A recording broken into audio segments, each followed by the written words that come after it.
2025 offered me the chance to finally fly for a roller coaster trip, as I went to Virginia to get 3 new parks, as well as getting multiple visits to Six Flags and SeaWorld over the summer. Plus, I completed most of the coasters of Arkansas and Oklahoma.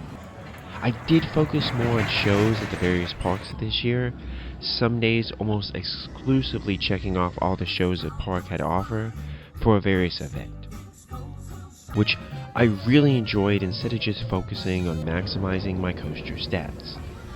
Plus, I spent a few days of the summer at water parks instead of just on roller coasters.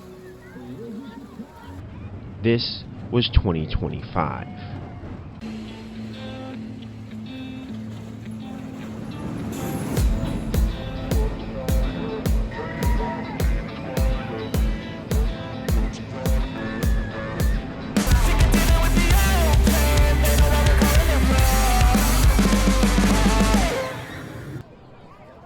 Least ridden coaster.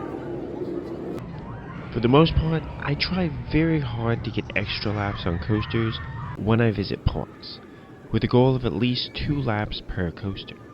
So normally only a few make this list of only having 1 lap. And I finally succeeded in getting 2 laps on every single coaster that I rode. Some coasters like Batwing were closed when I visited the respective park, but I also didn't have to skip any coasters either, so 13 coasters tied for this spot. Most coasters were coasters that I chose to ride twice while visiting parks for either a day or 2, except for Boomerang at Fiesta Texas, which I chose just to get my 2 laps on. Most ridden coaster.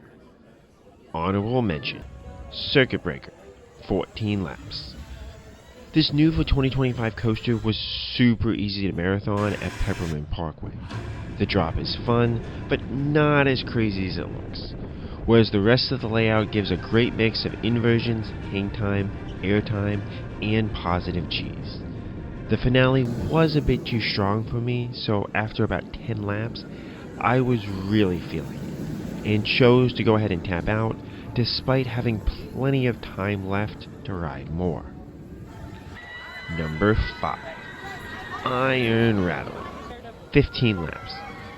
Despite spending time as my all-time favorite coaster this year, I feel the on-ride experience for Iron Rattler took a step back, at least for me, as its elements didn't seem to be hitting as much, and it was more of a decent ride experience than a great ride experience like in 2024. I did prioritize riding it while at Fiesta Texas though, as I still enjoyed it over the other coasters at the park. Number 4. Stelio, 24 laps. With the new seatbelts being added at the end of 2024, this coaster was demoted from my all-time favorite, as its airtime just isn't consistently hitting for me anymore.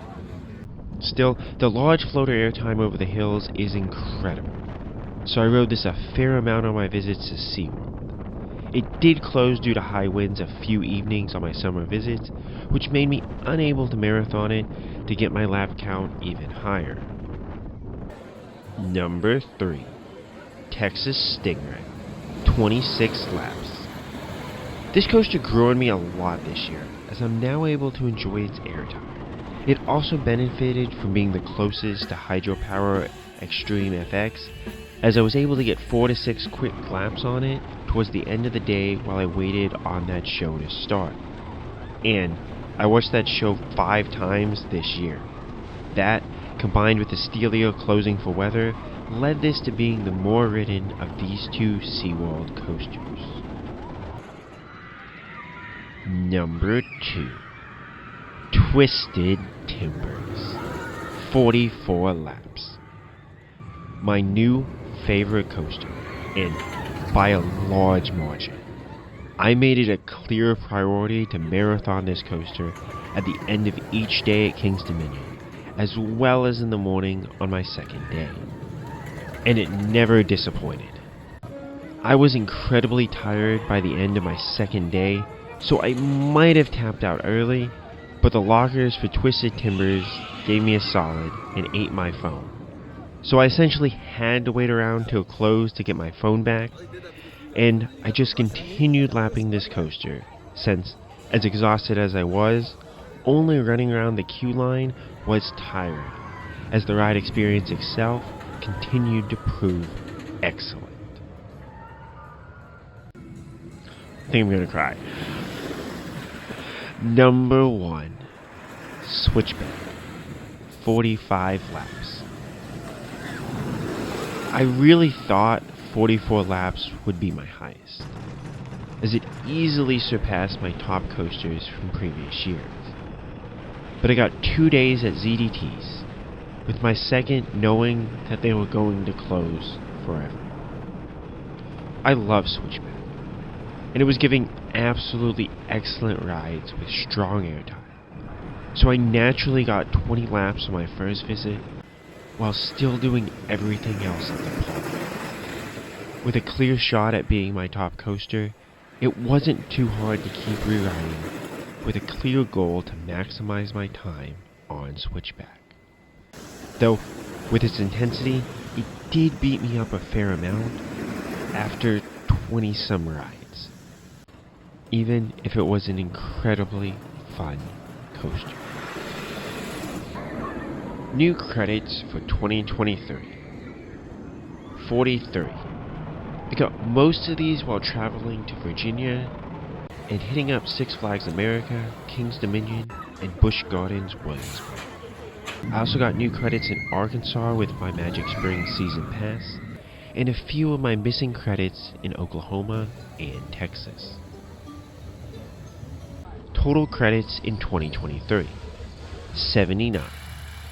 I rode 36 not new to me coasters and 43 new to me coasters, for a total of 79. This was less than I rode last year, as I didn't get back to Busch Gardens Tampa Bay and SeaWorld Orlando.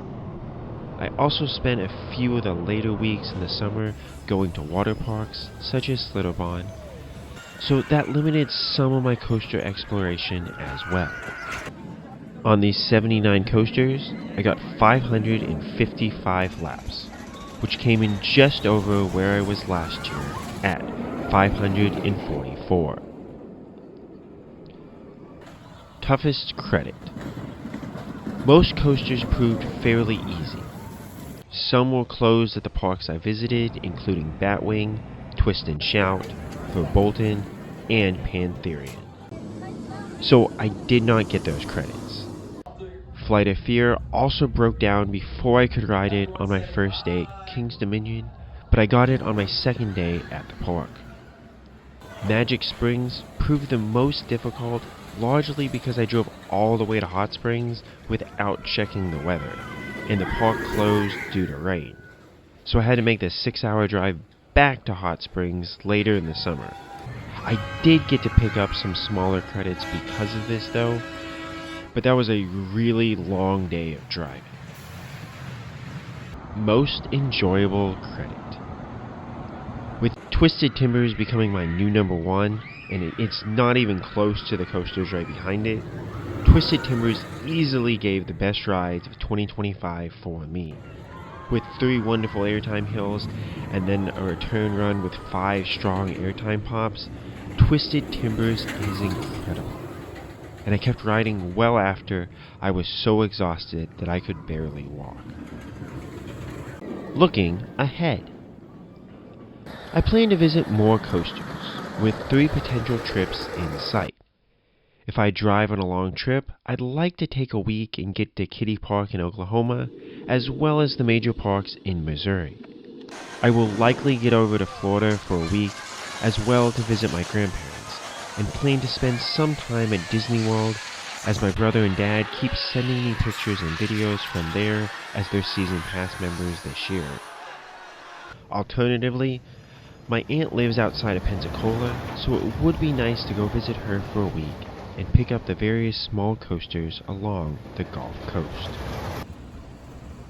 What are your coaster plans for 2026? What was your best coaster experience of 2025? Let me know, and as always, Top Coon Crowd.